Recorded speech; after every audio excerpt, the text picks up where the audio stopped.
Alpha is one of the modern portfolio theory statistics reported by Morningstar. Alpha, along with the other MPT statistics, can help investors assess the risk-return profile of investments. You can find them in the risk section of a fund or ETF's Morningstar report on morningstar.ca. Alpha is a risk-adjusted performance statistic that's used to evaluate how good a job an investment manager has done. That is, how much value he or she has added over and above the return provided by the market over a specific time period. Alpha is the difference between an investment's average excess return and the market's average excess return, adjusted for systematic risk as measured by beta. If you need a refresher on the beta measure, click on the Morningstar Dictionary link below.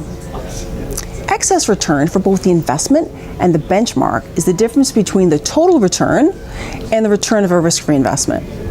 Excess return is used instead of actual return because it's assumed that the return of an investment or the market benchmark should at the very least exceed that of a risk-free investment. The market is represented by a benchmark index based on the mandate of the investment. For example, a suitable benchmark for Canadian equity fund that invests in companies listed on the TSX could be the S&P TSX Composite Index.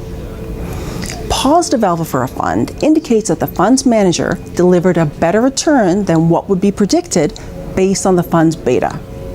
Negative alpha indicates the opposite, that the manager delivered a worse return than predicted. Alpha can be a helpful metric to evaluate how good a job a fund manager has done, but there are a few important caveats to keep in mind. The first has to do with the importance that beta plays in estimating alpha. A meaningful alpha value is completely dependent upon a meaningful beta value because beta is used to estimate the investment's predicted return.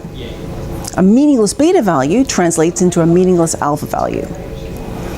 Second, to ensure an apples-to-apples comparison, you should only compare the alphas of similar investments and in terms of funds in the same category.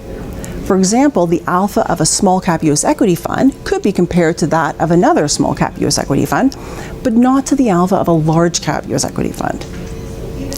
Lastly, it's important to keep perspective. Over any specific time period, an unskilled manager can get lucky and generate positive alpha, and a skillful manager can get unlucky and generate negative alpha. For Morningstar, I'm Wendy Stein.